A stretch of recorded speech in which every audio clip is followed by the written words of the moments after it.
You're never too old to realize a new dream and build an innovative tech business. That's right. Our guest is a serial entrepreneur, and her most recent ventures include leading a global community of innovators focused on improving the aging journey and helping, quote, late in life founders grow their companies and signal a counter narrative to ageism. Come on, folks, don't be caged by your age, all right? Stay tuned for a delicious conversation on the Startup Life live show. Let's glow.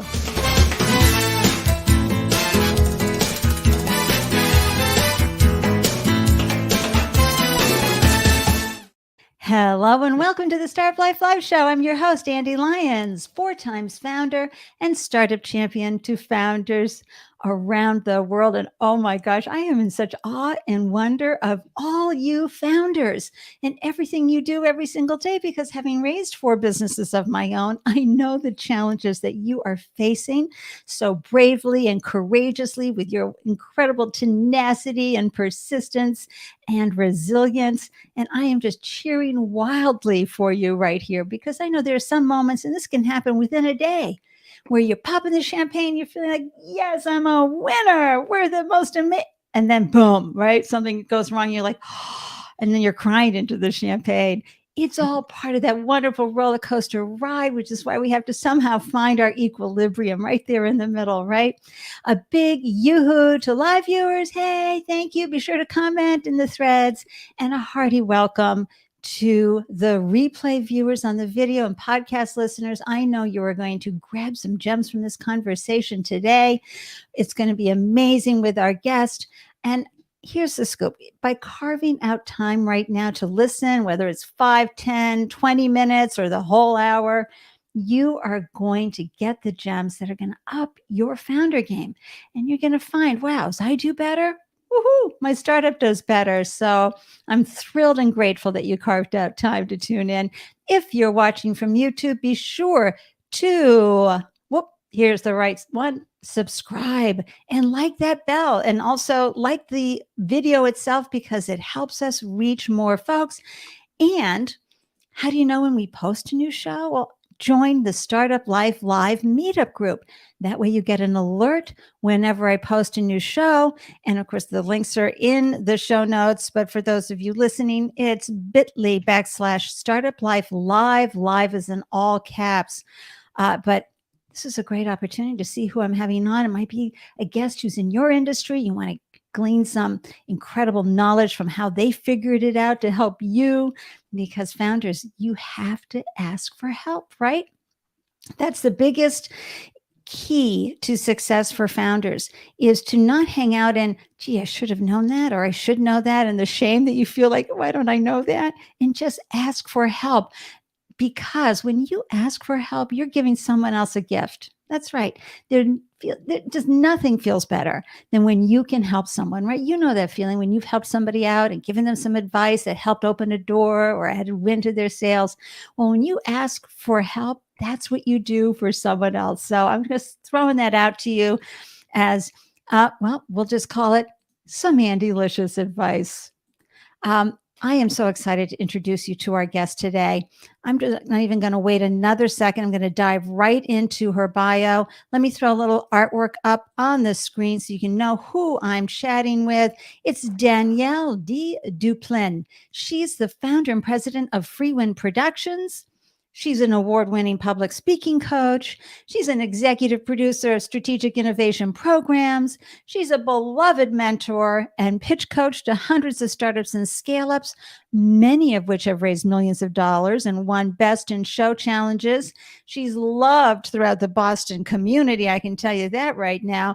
And her latest entrepreneurial venture is founder of Agency, Worldwide Innovation for Living Longer and Aging Better, a global community of innovators focused on improving the aging journey, as well as co-founder of the Founders Over 55 Collective to help late-in-life founders grow their companies and signal a counter-narrative to ageism.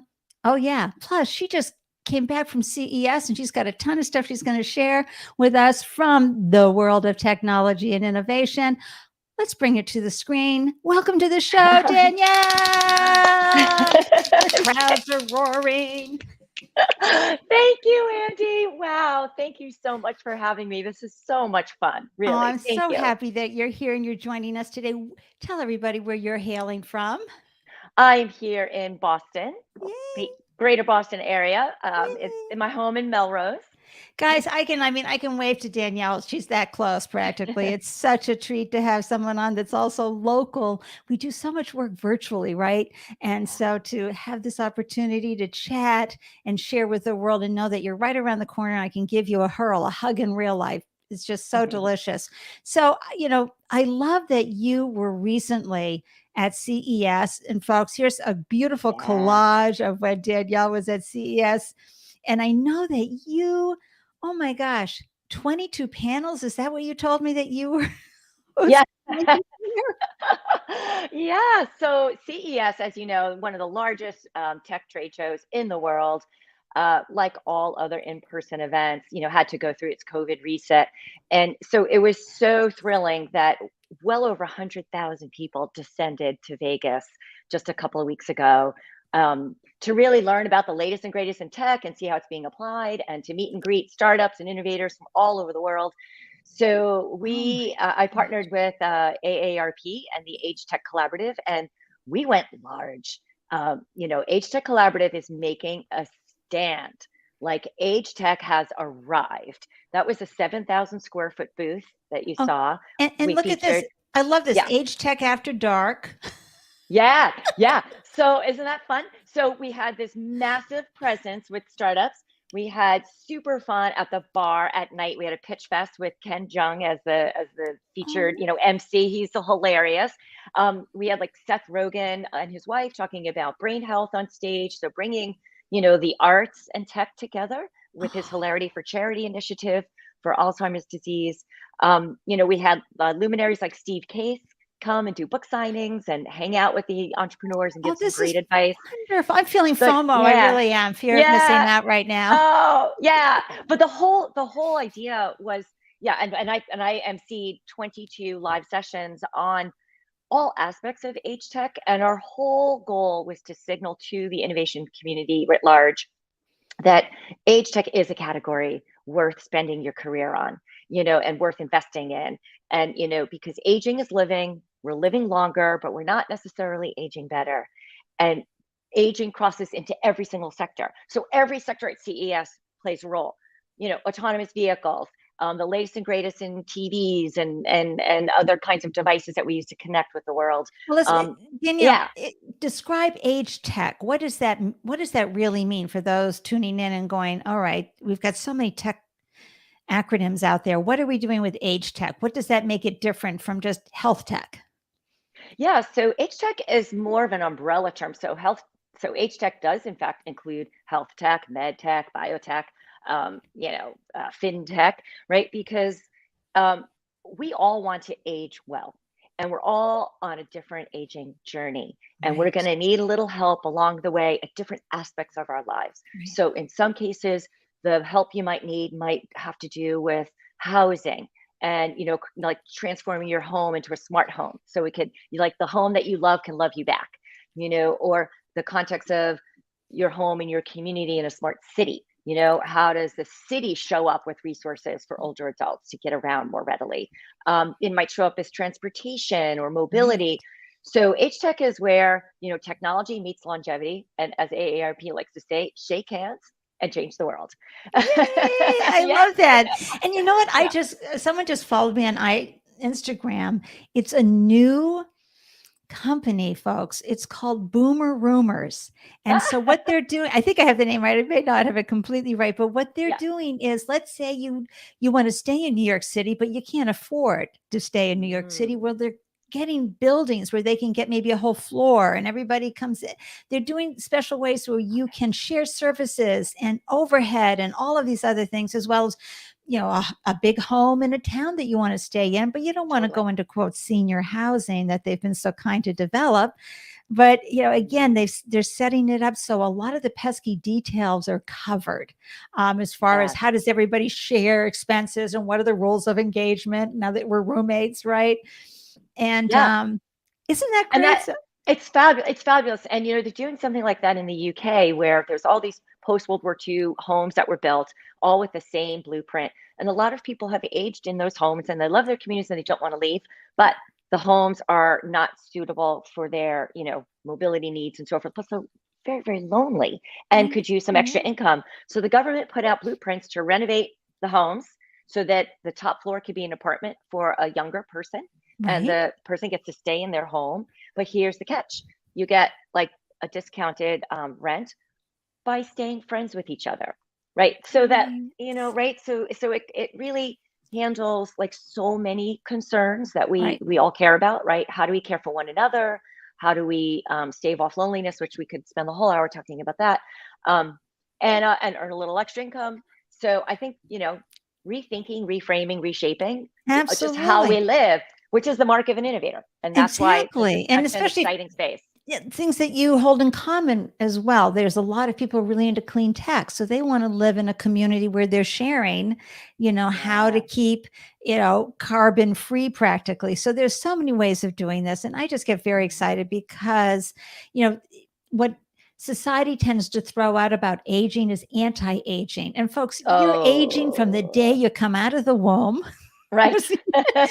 And so we need to be pro-aging. We need to be celebrating because, I've shared this with Danielle. I feel like privileged and like I won the lottery. I'm still alive at this age. Look at that Route 66 up there. And so do you. Like, that we want to be pro-aging. We want to make this life delicious. One of my favorite people to follow also on Instagram is the woman who became a model at the age of 72. Ooh, totally. She shows the no makeup, putting on the makeup, working out, whatever. But she's living her dream and she's been doing that for several years. So she's well into her 70s. So it's not so much as like, oh my God, you're looking old. I'm so sorry. It's like, wow, you get to grow old.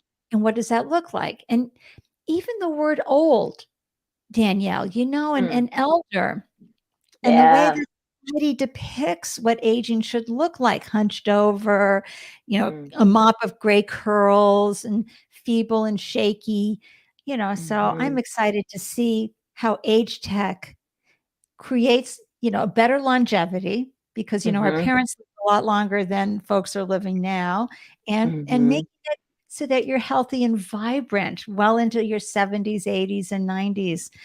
100. Or at any age. But also at any age, right, Danielle? Totally. This is so exciting.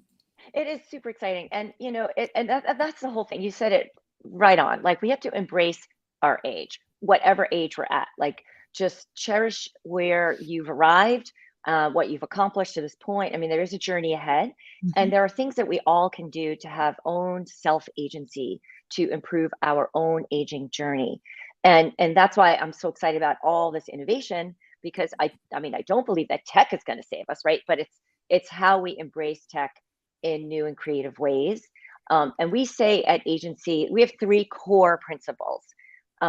One is design for joy, not for shame.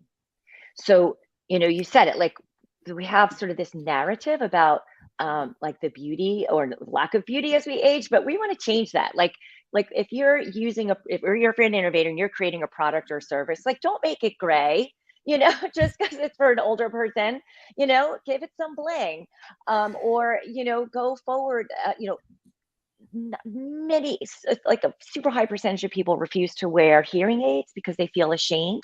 Yet when you start to lose your hearing, that actually is a decline trigger that could lead to dementia.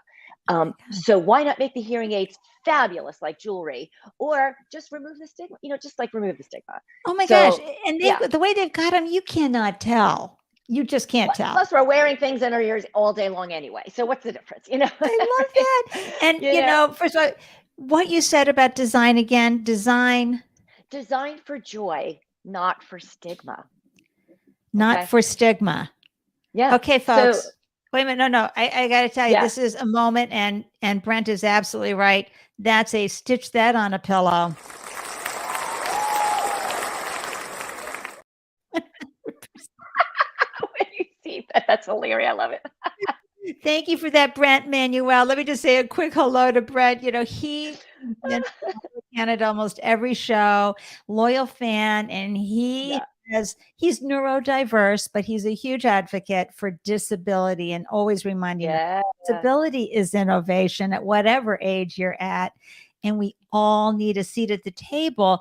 And Brent, that's a really good point, because I know you've seen this a lot, Danielle. We talk about diversity, equity, and inclusion, rightly so, but we need to add another category in there, which is the ageism. Totally. Oh, I mean, ageism is throughout our society, our language, our structures, our jokes, late night humor, the way it's depicted. It's like plot points, in movies. I mean, all of this needs to be changed. Like and forget the stereotypes, because it just doesn't work. And back to and we could talk a lot about ageism too. But I do want to touch on accessibility, as Brent, as mentioned, because we're all headed there. Every one of us will have some kind of functional decline and something. So we're all, there's not, we're all going to need a little help, getting around, seeing, hearing, eating, living, caring. So, where are they? Oh, and point, you mentioned accessibility. One of my favorite friends of the show, Mia Voss, and me personally, when she does her podcast, Danielle, right from the beginning, she says, okay, so I'm and in my case, I'll do myself. I'm in my 60s. I have short blonde hair. I'm wearing a red top, like a vibrant red top today. And my guest, Danielle, she's got wonderful, past her shoulder length, gorgeous blonde hair, and has these really fun, funky black glasses that make her look amazing. And she's got this white turtleneck on with this really fun patterned black top. Anyway. Yeah. Well, thank you for that, because I think that, you're such a great role model then for doing that and reminding us, like you mentioned, like the word old versus elder, like even our own language is shifting, and we want to help each other out. Like, are you offended to be called an older entrepreneur, or would you rather be called an elder? Like the word elder is kind of falling out of fashion. Even senior citizen is falling out of fashion. So we're all kind of struggling to find. Are we feisty now? Right. I hope we're always feisty, right? Yeah. It's tough. It's a tough call, because it also depends on, your upbringing, your culture, context. And so I think, like everything where people are saying, I would like to, my pronouns, I feel like, we need to extend that into ageism as well. What would you like to be referred to? So we had a hard time even naming the Founders Over 55 Club, because we're like, how do we not fall into our own trap? Right. And And so how are you handling that? So we've kind of defaulted to older entrepreneur, because that seems to be the au courant phrase, or late in life entrepreneur. We folks asked us, like, why did you pick the number 55, and why not 50? You'll get more people, because there's more people over 50. But 55 to us was an important number for a number of reasons. First of all, it's like sort of socialized that if you're in corporate and you hit 55, like you might be getting the package. It just happens. It happens at scale. And you're like 10 years to retirement, which seems like to the 65. So we wanted to give sort of an off ramp for people, or an on ramp, depending on your point of view, that if you were, say, let go from your company, or you chose to leave, or you've arrived at this point in your life, or maybe you've become an empty nester, or you just kind of fed up, like through, like something happened during pandemic, and you just, you had your epiphany. And it's like, okay, how do you design your best life ahead? And entrepreneurship is an amazing way to do that. It certainly create is. your favorite job. Just create your favorite job and hire yourself. And does the 55 plus group, is that virtual, or is it just local here in Boston? Well, it's a great story, because we started locally in Boston at the Venture Cafe, where you and I, Ande, often bump into each other. Shout out to the Venture Cafe folks. Woo-hoo! Oh my gosh. Phenomenal location in Kendall Square in Cambridge. Just really, if you're in Boston, check them out. You want to attend one of these events. Totally. And so we had a little breakaway group. There was 12 of us around the table, one, Thursday gathering, where there's all kinds of entrepreneurs in the room. And we said, what is unique about being a founder in our late, 50s and 60s? How are our concerns different? What kind of runway do we have? What kind of financial risks should we be taking at this stage in life? How do we feel included? And where, like next door where there's like free beer flowing, like, do we feel like, everything's sort of youth biased, right? So there's 12 of us around the table. It was a fabulous conversation. We had a number of events where we gathered people, and then the pandemic hit. So we were worried. Well, we turned everything virtual like you did, like the rest of us. And we now have 700 members virtually worldwide that tune in to events. So Hey. it's a signal. It's a signal that people are hungry to invent their best job, and that is through entrepreneurship. It's so true. And folks, you know what I'm always saying? You always win with entrepreneurship, no matter what happens. It is Yeah. such a good adventure. It's the best personal development program out there, of course. And speaking of entrepreneurship, how did you become an entrepreneur, Danielle? How did you transition, from corporate into running your own gig? How did that happen? Well, I guess in some ways I've always been an innovator. So to me, like In innovation what is way? so, well, I mean, I guess if I start way back, so like my dad was a pioneer in computer science. So he taught me binary code strings at the dinner table. So for me, math, science, computers, all that was like no big deal. It was like Go dinner conversation. Dad! Yeah. My mom, and I lived in New York, my mom, would, on the other hand, she would like sneak me out of school on Wednesday afternoons. We'd go to Manhattan for a Broadway matinee. So like I grew up with a theater too. So I majored in math, computer science. I minored in theater. I was a dancer, and like never knowing that those two things would collide to become my career, which is like producing tech theater. Yeah. And right, it's sort of like, how do you get people really excited, inspired, passionate about ideas and about technology and ways to apply it and create new things for the world? And doing public speaking and events was kind of a vehicle on the way to making that happen. And so I was at I came to Boston to work at MIT Lincoln Labs for a couple of years, and then I moved into financial services and was an intrapreneur Yep. in my corporation for over 25 years.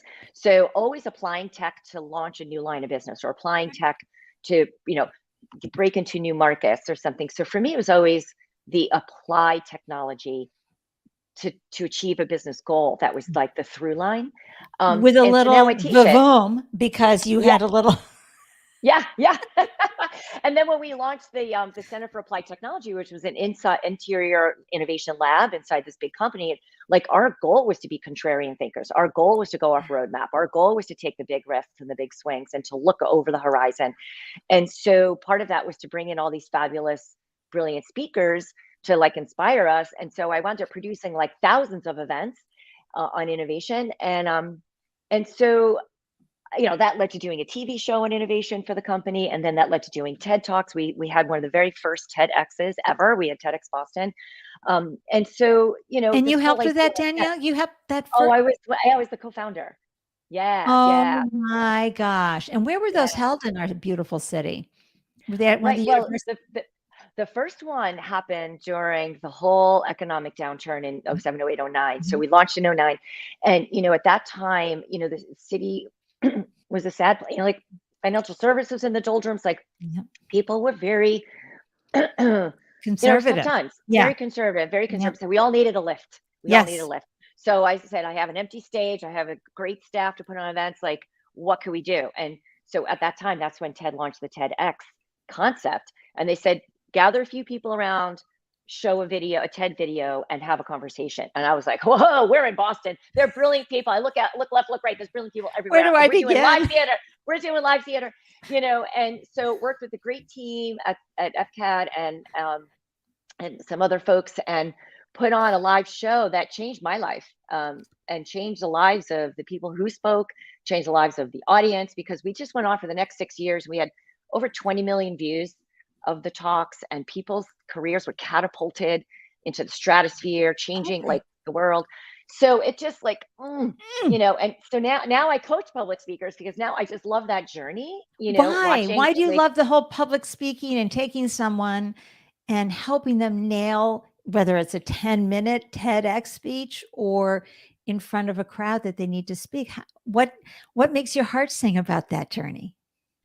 I guess it goes back to my Broadway days, just like that whole like moment, that collective moment when the audience gasps or jumps up to their feet for a standing ovation or is weeping. You've created this emotional change in somebody. And then as it applies to business, it's like, if you have a big idea to change your world, you have to get up in front of people, whether it's one-on-one or, round tables or boardrooms, or like a room full of thousands of, potential customers, or, an association. You've got to manifest your idea in other people's minds.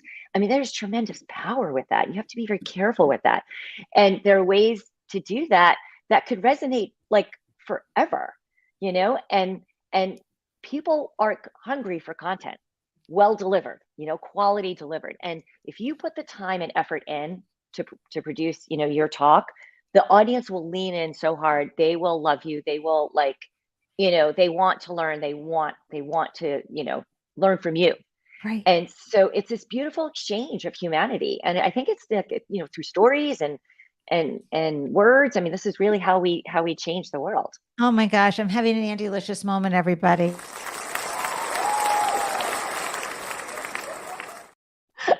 I love it. Oh, you are so right. We have, if you want to change the world, if you want to bring your dream to life, you have to get comfortable getting up in front of people, and why do it to the best of your ability, right? Absolutely. Absolutely. And, my computer science training actually has helped me in public speaking training, because it really is about solving for X. You need to get this idea across. You're about to ask for funding. You are about to, ask for somebody's business, or want to, be a partner with somebody. How do you get there? You have to have well-supported ideas. One idea has to lead to the next. And there's brain science, actually, ways for people absorb information. And if you can tap into all that and really master, really internalize your material and share it with love and intention, you can. You can. And you can be an introverted tech person who thinks they really don't have anything to say, right? And still pull something off. Absolutely. Absolutely. Public speaking is not who wins the charisma game. It's not that at all, because you can have, the most quiet, straight-laced, kind of style, and people will just love that authority that you have. Don't worry about it. That's not what I don't teach that at all. For me, it's all about the, the critical thinking that you bring into the work. It's about, how you are supporting your ideas with evidence and texture and stories and information and so forth. That's really going to sing to the audience so that they can feel it and believe it, right? And it's what do you want the audience to do? So I have this framework: inform, what's the information you're going to share? Inspire, what are the emotional threads that you're going to pull on to inform, inspire, and influence. What is it you want the audience to do with this information? So you take some action. Take some action, or think differently, or make an introduction for you on your behalf, or behave differently, or start recycling, or there's an ask. And so the amount of information you have to convey has to match the ask. If you want somebody to put themselves on the line for you, right? And that's the fourth really important pillar, is include. How does somebody else who's listening to you feel a part of your journey? They have a stake in the shared outcome. Yeah. And that's, yeah. Mwah, chef's kiss for that one. I love that. That include, that's where you really tap in. It comes back to the whole too, Maya Angelou's quote about what they really remember, which is how you made them feel. Absolutely. That goes right. That's in my deck. When I teach, that's one of the first slides in my deck. Yeah, that is so important. And I think where I fail and others fail is that we compare ourselves. So one of my favorite TED Talks is Elizabeth Gilbert's. It's the tightest 8 or 10 minutes I've ever seen. Brilliant. Every word crafted perfectly. It just the delivery of it. And I would think, hashtag why bother? No. Oh, well, all right. Then you and I are gonna have a little chat. It's within everyone's power, because you have many stories to tell, and it's work like everything else, but it's so doable, and you have a superpower and a charm and brilliance that people need and want to learn from, and so everything can be everybody can package their superpower into a talk, and I'll just rewind a little bit. So when I did the TV show for 5 years, there's a huge discipline around and a rigor around making sure that you're within seconds. Like I would literally spend an hour recrafting a sentence so that it could say the same thing with as much power, but with fewer syllables. Right, like Twitter. Fit into the talk. Yeah, totally. Exactly. And so that, that kind of moves then for doing short talks, like Yeah. TED style. And it's really astounding what like you could do if you really take the time to examine how you're phrasing things, and then really deliver it with Right. confidence. And that's why they need to hire someone like you. And this is why we have your email address, Danielle at freewindproductions.com. So what was that turning point where you said, I've been having a great time doing this for a large company, XYZ. Yeah. I'm ready. Were you pushed out? Was there a life moment where, because sometimes that's what happens. Folks get pushed out, then they kind of recover and they said, wow, that was the best thing that ever happened to me because now I went on and did this. What is your story? Yeah. Well, I think there's a couple of things that sort of converged around the same time. The biggest one of which is that I had reached my crossover date at the company. So I was there longer than I hadn't been there. Oh, is that what crossover gate is? I made that up. Like that was my, like, I was there over half my life. I started when I started the company, I was single, right? By then at my crossover date, I had kids who were college, left the nest, like life had happened, and I really was meditating on it, and that, I had my success at the family scale, I had my impact at the company scale. You and I both do a ton of work, like at the city scale for, the innovation community. And I really thought, I'm like, for my next act, I want an impact on the world scale. And what does that look like? And because this is, you're looking at your runway, it's getting shorter, you got to go bolder, bold. And so I'm like, what is it to be at the world scale? What has been my through line in applied tech? And it really was kind of like kept moving me towards this aging well, because it is so encompassing and it involves innovation, and it involves the emotional connection, it involves the impact. And so, I started with my favorite thing, which is coaching people. And that's my advice to anybody out there who's looking to do a switch, is to, like, what is your superpower that you just love teaching to other people, and figure out how to do that. Just teach other people, get up there, do, seminars, do teach at like night school, teach at high schools, do whatever, whoever your people are, find them and share, and from there things will grow and opportunities will happen. I love that. Speaking of TEDx Talks, Angela Sanchez, founder of, I want to say Merit Tech, but I could be wrong, but also the wonderful jewelry company, Artifactos.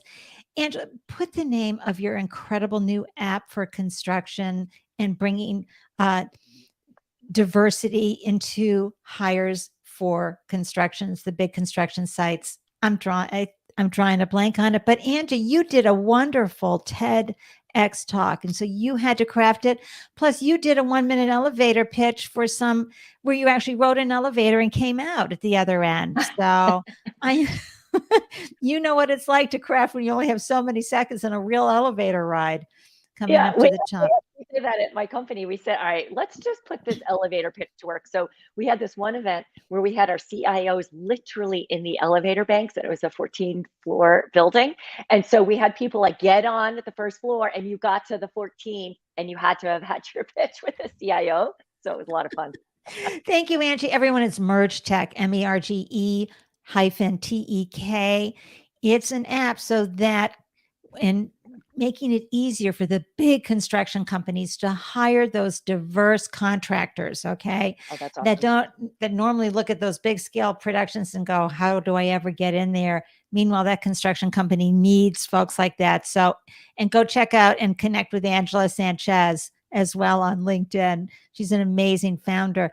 So you launched the business, you started bringing in clients. What was that like? What was it like trying to get those first clients in the door, or had you started working on that as a side hustle, Danielle? Chat about that.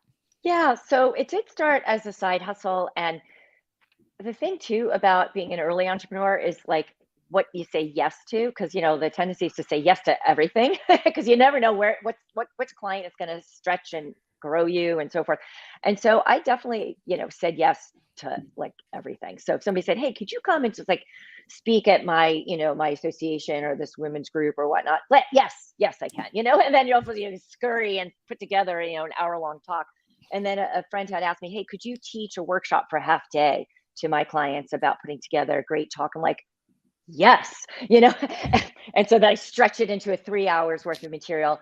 And then, and then another friend said, hey, could you teach night school to this adult learning community? And so I stretch it to a 12-week curriculum, and so it's sort of like, you have your foundation and then say yes, and then stretch in that direction. Right. And so over the years now, I have this whole like curriculum that I could shape shift and apply in so many different contexts. And I love all my clients because every one of my clients teaches me something new. And, it's a symbiotic kind of relationship, right? So That's a lovely thing to say yeah, about your clients always teaching you something new, Danielle. Shows us a lot about you in that comment. Oh, thank you. And so because there's a lot of folks, as you just said, that advice, teach, somebody, if you want to put out a shingle and become an entrepreneur and set yourself up, and figure that out. But what are some of the missteps that you made when you first launched, as you were figuring out this solopreneur career, where you're trying to say, okay, how do I add value? How much do I charge? How do I bring in customers? How do I make that work? What did you learn through some of the missteps? Wow. I mean, that's a whole nother hour. Yeah. So, because, well, okay. So yeah, all of those are big question marks. Like, how will people value the work? What is my identity? How do you want to show up? What is your brand? When do I stop saying yes? Yeah, exactly. What do you say yes to and so forth. So, I was, as I said, I was a trained dancer, and I studied under this Russian ballerina who had studied with Balanchine. And so she always said to us that Balanchine never minded when dancers would fall during rehearsal, because it meant that they were leaping higher, trying to spin one more time, stretching themselves. You just don't want to do that on stage, right? Like when you launch. So I feel like right from the get-go is sort of like fail a little bit every day. Yeah. Like fail a little bit every day. Like practice that feeling every day of stretching. Maybe it doesn't work out and you retreat a little bit, you learn, you go forward, you retreat, you learn, and so that is sort of like, if you're creatively, you need to fail a little bit every day. Yeah. And when you're going for the big things, right, you want to de-risk as much as you can through experimentation, iteration, pilot testing, do things at smaller scale, learn from it. It's your Liverpool, like for Beals fans out there, right? Like, so you get comfortable with failing, right? And then trying and regrouping. And so, because then as a software engineer, that's called debugging, like that's right. Debug it, right? So when you don't want to fail when you launch in production, you want to try your very, very, very best. But that's not when you want it to happen. But if it does, you regroup and you learn and you correct it and course correct and, you move forward. And what you're saying, Danielle, is like trying to perfect a recipe. Sometimes you throw out the first batch and then you get a little better, you get a little better, a little better. That's really what you're doing with your business, everybody. It's not that anybody wants you to be perfect. You need to look at that as the experiment your business is. And what do I need to do? Oh, what did I learn from there? And really take the personal moments out of it. See it as an observer versus what am I doing wrong? And look, I'm the queen, the goddess of self-recrimination. Okay. So I understand how we can beat ourselves up, but I'm just sharing with you how important it is to step back, be an observer. Don't look at yourself as like, oh, why can't you do better? Go, what needs to get better here to create the outcome I'm seeking? And as you're building your business, your outcomes are going to shift. You're going to have different expectations than you did earlier. And you're going to go, wow, what I used to worry about 2 years ago, like not a big deal at all. And I can certainly speak to that as a live stream host. Yeah. I mean, self-recrimination is not going to serve you ever. Never. Like, if you need to go, for, half an hour, go say, blah, fine. But, is this what I teach when people like, hit the stage? You got to name your joy before you hit that stage, because people can sense that from you, right? So you don't want to show up Name in the your world joy. small. Like what? Name your joy. Yeah, like name what it is that you love about the work, and name to yourself like why you're doing this work, like, and what is this moment you want to create, and all the other stuff just surrounds that, And because the audience can sniff out if you're being inauthentic, right? And so like if you show up with a self-recrimination kind of mindset, then and you walk into a meeting with that, why should somebody else trust you if you don't trust yourself? So oh, like stop that immediately, just stop it. It is not serving you. Like you are what you think, and like you can say, hey, you know what, that wasn't my best, or maybe I didn't prepare enough, or maybe I should have asked for help, as you had at the top of the show, Andy, or maybe I need to do more research, or maybe need to have different proof points, or maybe this particular person I'm talking to needs me to reframe it in a way that works for them. I'm not a failure. It's just you just got to keep doing the work, that's right. And I'm just going to do a little incredible founder journey advice. Let's just do a round of applause right there for Danielle.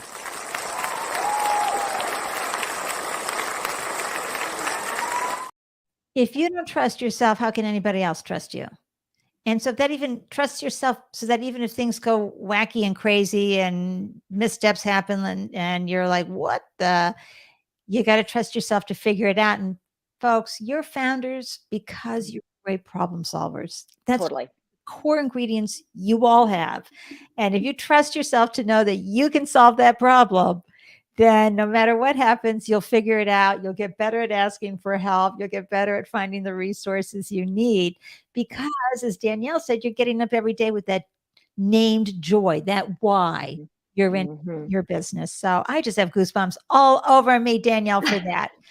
So in part of your aging and part of helping people really find some strong pillars for moving through life with agility and longevity and aging well, you shared this wonderful slide with me that I can share with others. Can you talk a little bit about this? Yeah, absolutely. So this just came out recently from the Global Council on Brain Health, which is a collaborative project with AARP. And in fact, Seth Rogen talked about this on stage with his wife, Lauren Rogen, that, surprisingly, there are many things right here within our grasp that we can all do to, change the life course of our lifespan, or health span, if you will, and particularly as it relates to brain health. Because if you treat your brain well, it will treat you well much longer. So they're so within our grasp. These are also opportunities for innovation. So the first and foremost is to be social. It's our social connections that keep us vibrant. It's, we're human creatures that love to be social. And I'm sure many of you have heard the statistic from AARP that loneliness is the equivalent negative impact on your health as smoking 15 cigarettes a day. So you would never prescribe somebody, oh, go sit alone in your house and smoke 15 cigarettes a day and you'll have a great life. No, go in your house and go talk to 15 people a day. But again, if you're an introvert, as we heard Sally Field and Lily talk about, they're interviewed with Jane Fonda, like, we don't like people, they said, but they do have a few good people in their lives.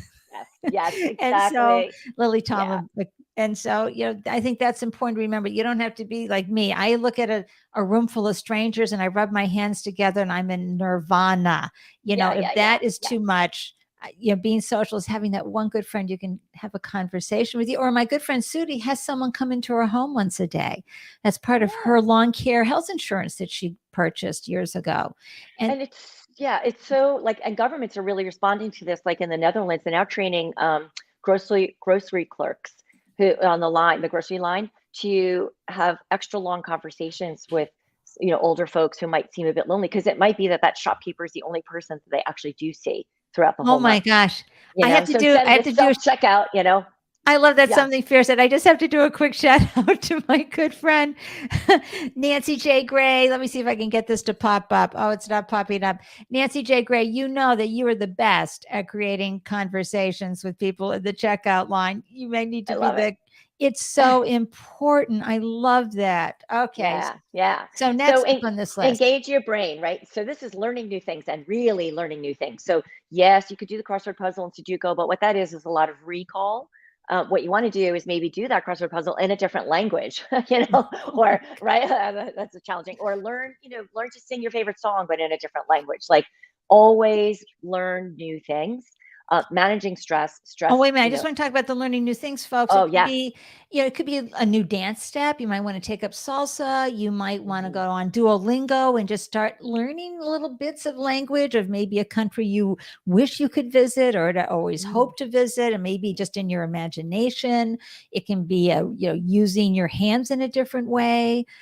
Become a live stream host. That'll really challenge your brain. Okay. Exactly. And then next one is manage Totally. stress. Manage stress. I mean, if there's anything that's going to age us quicker, it's stress. It just, releases all the wrong chemicals in our brains and our bodies, and, makes us do all kinds of maladaptive behaviors like overeat and, indulge and so forth. So manage And stress and mindfulness is so important. And it is a gift to yourself. Like those of us who are like busy, busy, busy people, we might think, oh no, I can't stop, because that's part of my, my strategy. But like, stopping and being mindful and managing your stress is every much as important as a busy entrepreneur. you know 15 minutes, 5 minutes will work wonders. find it. And everybody knows how I feel. Stephen Covey wrote about this. Take 24 hours off, period, end of story, every week Mm, from your business. mm, Key. But we had our guest from last Friday, the wonderful Rachel Kim. This is what happened to her. And she's a young woman.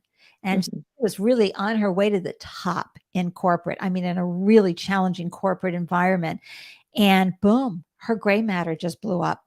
Oh, That this yeah. so bad that she had brain fog. She didn't know where she was, all these physical. Mm, And so that's how she ended up launching her entrepreneurial career. But okay. she had to step back. And so folks, think about that. You've got to take care of that gray matter, the Yeah, brain, yeah, in these yeah. wonderful ways. And stress will really eat it. It really does.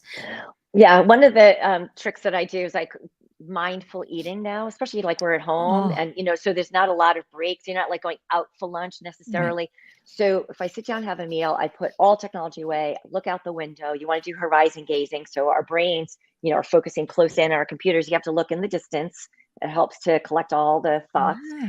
And mindful eating, like taste your food, smell it, like sort of thank the people who made it for you, got it to your plate, the farmers who grew the food, like, and just listen to your surroundings. Don't try to double down on reading or so, like just mindful eating. So it's a way to it's a twofer for you busy entrepreneurs.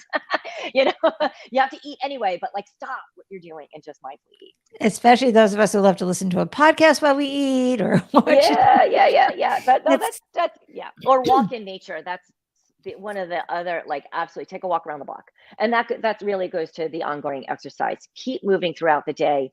One of the things to talk about, the blue zones, these parts of the world where people are living well and 100 years old. It's like they're always flowing. It's just always moving. So it doesn't necessarily have to be, yes, you could do HIIT training, of course, and all the other favorite exercises, but just like take the stairs instead of the elevator if you can. Like move, pick things yeah. up. And Yeah. that's why I love that new platform called Body Groove, where you can they just have you just around the room, moving your body and dancing a little to the music. And Yeah. I highly recommend that for stress reduction, is to dance to a song that you love and move and groove. That's a And great idea. And then what's next? yeah, restorative sleep. So many things are coming out now, and there's so like and I could go through like a ton of startups in each one of these categories.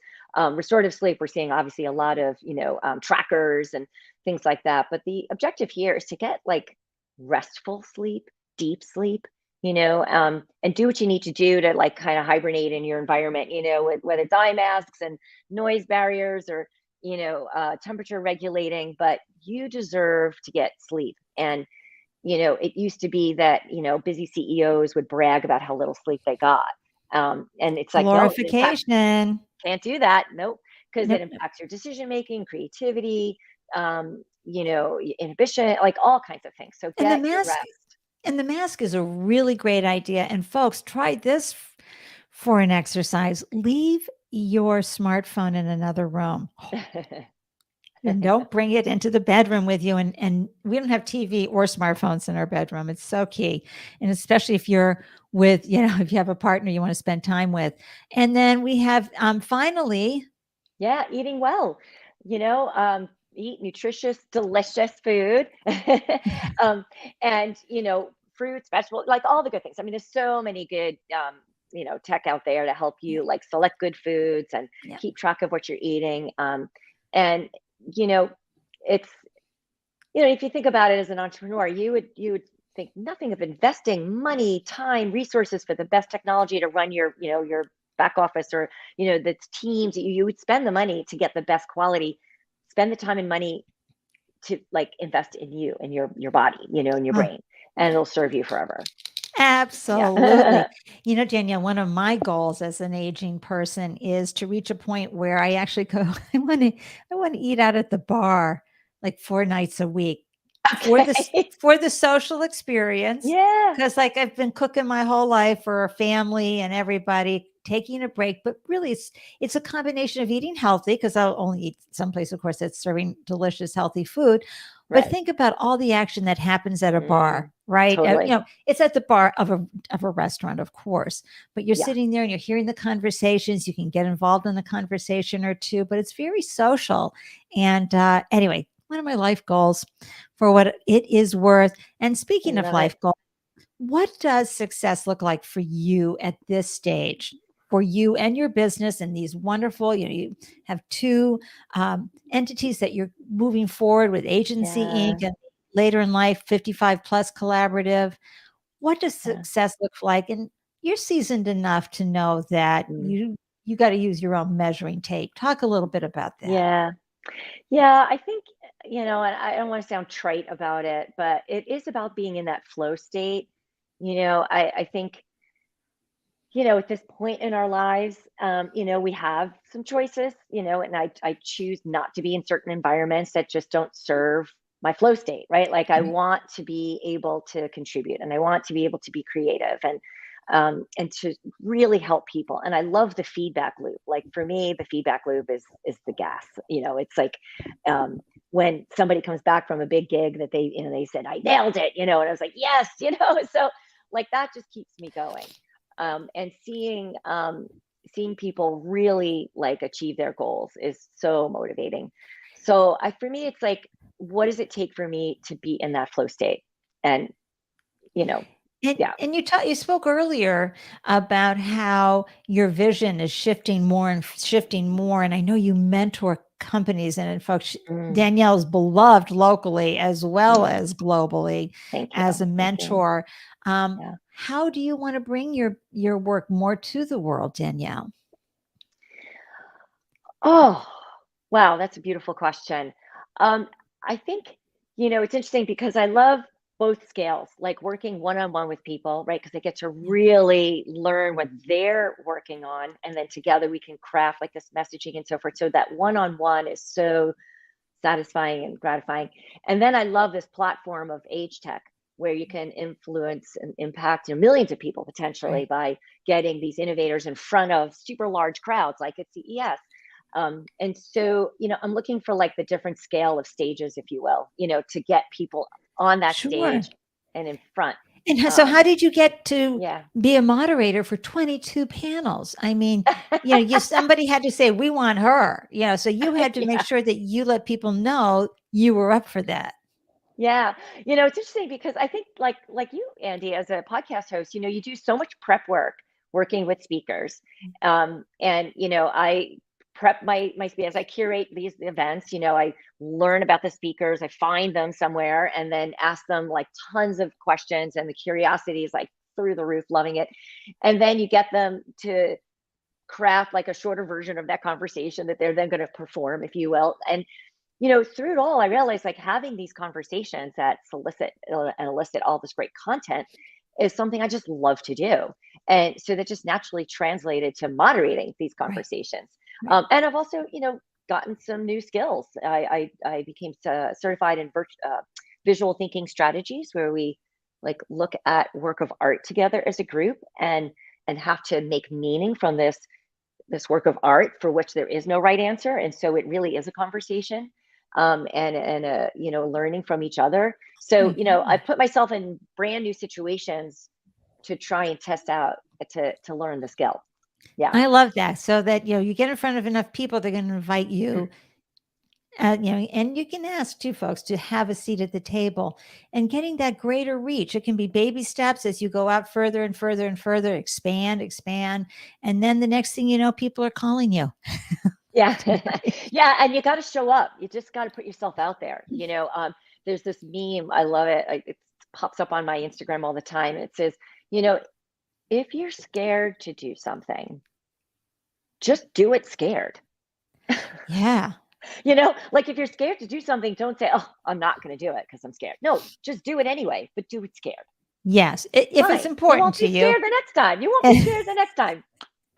And that may not be bungee jumping, folks. It may be okay if you don't bungee jump. But we had this thing at Fidelity, like when we used to do our big talks, in front of the big bosses and so forth. We're grateful for the days where you had to wear blazers because it would cover up, the sweats. You were sweating through your silk blouse, so you're like, I'm grateful for the blazer, but it's all right. Absolutely. Anyway. When I first started podcasting in 2012, I had a producer for the first year, the first 52 weeks, because I was just scared. Period. End of story. Every single week. Then all of a sudden the switch flipped and I was on my own Blog Talk Radio and then all the other platforms since then, no problem. But also when I came back to doing, live productions, when the pandemic hit and I launched Startup Life Live, the first 50 shows, hitting that live button, my stomach, now, someone could say, oh, Ande, I need you to go and interview this person now live, but I'd be like, great, can't wait. So again, the more experience you get too can also help calm your nerves down. And that's like where we also say like age is your asset because we have a deep reservoir of life experiences to draw upon. We have enough patterns now that we can see the patterns and you can kind of regulate sort of your nerves a little bit because you've seen the pattern, so like age is your asset and use it. Age is your asset, everybody. That's another stitch that on a pillow moment for sure. It absolutely is. So how has being an entrepreneur, a founder, solopreneur helped you? How has it served you? Because you've been able to watch, yes, you're an entrepreneur and you're doing all these wonderful things, but it's completely different when you step out. You don't have the resources of the large XYZ company and the support of people around cheering you on. You are on your own and you are siloed. So share with everyone how entrepreneurship has served you both personally and professionally. Yeah. So I think even when I was in corporate America, my job title never really fully reflected the work that I was doing. So I think in some ways, it was just more rich than that, more complex than that. And I think being an entrepreneur, I get to design it. Like I get to pick, the activities that I want to do that again, serve me, that bring me joy, or get me to the next, goal. So I think the flexibility, and it's why I named my company Agency. It's a little play on the word like age, but to have your own self-agency, whatever perch, I thought going out on my own was a little disorienting at first, clearly, because I had been part of corporate America for so long. And I thought, my God, what's my perch? Like I need a perch. I need to be attached to an organization that has name recognition because I need a perch from which to do this work. And I think one day I woke up and I said, well, I'm the perch. Like I'm the perch, That is so brilliant. All the clappers are out. Wait a minute. I think I may have to even get the pom-poms, everybody. I am the perch. Will we all remember that? Yeah. Be the perch. Yeah, I guess that should be on the pillow because that's right. You don't have to wait. You just don't have to wait for somebody to give you all the things that you need. You just have to go create them, or partner for them or, collaborate, to get it and, go after it. What a great aha moment for you, Zoe. I mean, that is deep soul level. I am the perch, and that, folks, that speaks to so much of how we have to move through life, which is a lot of times the answer is in you, which as a fellow founder, I have to say, this is why you want to talk out your challenges with somebody because they just need to listen. That's why mentors are so wonderful because you start talking about your problem like this, it starts bubbling up and then, and you're like, oh my gosh, there's the answer. Thank you. You say to that mentor and they're like, I didn't do anything. Yeah. Active listening, right? If you have somebody who is actively listening and feeding, like paraphrasing back to you and so forth, like you will arrive at the answer that you need. It's already there, I love that. I love that. Yeah. Something fierce. Thank you, Yeah. Danielle, for joining me and bringing your Oh. deliciousness to the show, your insights, your wisdom, your understanding of how, people do not need to be caged by their age. It was this Not at all. institutional mythology that you're done and cooked, put a fork in it at 65. Nope. You've got so much more to give. And I'm so excited to tell more folks about you and your wonderful work in the world. Any last thoughts before I pop you in the green room and wrap up the show? I would just say to every innovator out there, like the world needs you to do the work that you're doing. As we say here in Boston, like innovators love solving wicked problems with the upside potential to change the world. And, keep doing what you're doing. Don't be afraid to reframe, don't be afraid to ask for help, as Andy said. Like keep doing what you're doing. The world needs you, and shout it loud and proud. Yay. I love that. Something fierce. Thank you so much for joining us today. Love, love, love your story. And I'm excited to share it all over the place, everywhere I go. I'm going to pop you in the green room and Thank you, Andy. Oh, thank you, Danielle. It was so much fun. This is so much fun. And thank you to all the listeners and everybody who's participating. So thank you. That's so great. Thank you. All right, folks, we have just learned so much. I mean, I had to get out the pom-poms here. It was just so exciting.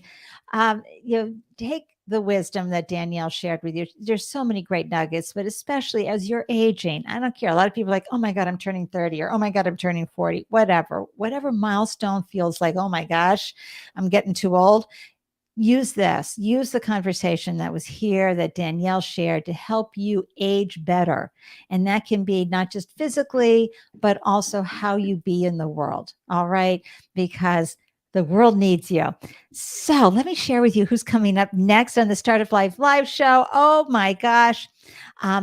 For some reason, some of my artwork is not popping up today on the show. Not sure why that is. So my usual flyer that I'm showing is not popping up, but I'm going to tell you who it is. It's the amazing Travers Johnson. And as I like to open up with Travers, who's ready for some tea from the leading source for LGBTQ plus business news, served with dignity and depth? That's right. Travers Johnson is the founder and CEO of Queerency, an award-winning LGBTQ plus business media startup, and he's the creator of LGBTQ plus Business Week, an annual 7-day celebration of queer-owned small businesses. I follow Travers everywhere he goes, and I got to tell you, you've got to follow him on Instagram and TikTok. He is amazing. Even if just you want to do better at digital marketing on reusing Reels, follow Travers. But the information he is sharing is so wonderful, and he's really amplifying the queer economy as well as amazing LGBTQ plus founders. So how do you know whenever I post a new show? That's right. You got it. Startup Life Live. Join that meetup group. And that way you'll receive an alert whenever I go live. So grateful that you carved out time. And I want you to remember, really take this in. You are braver than you believe. And I know you know this, but let me be that reminder for you. And that you are stronger than you seem. And as we say here in Boston, you are wicked smarter than you think. Thank you so much for tuning in. And wherever you're going, please make it a delicious day. Cheers. Mwahs from Boston.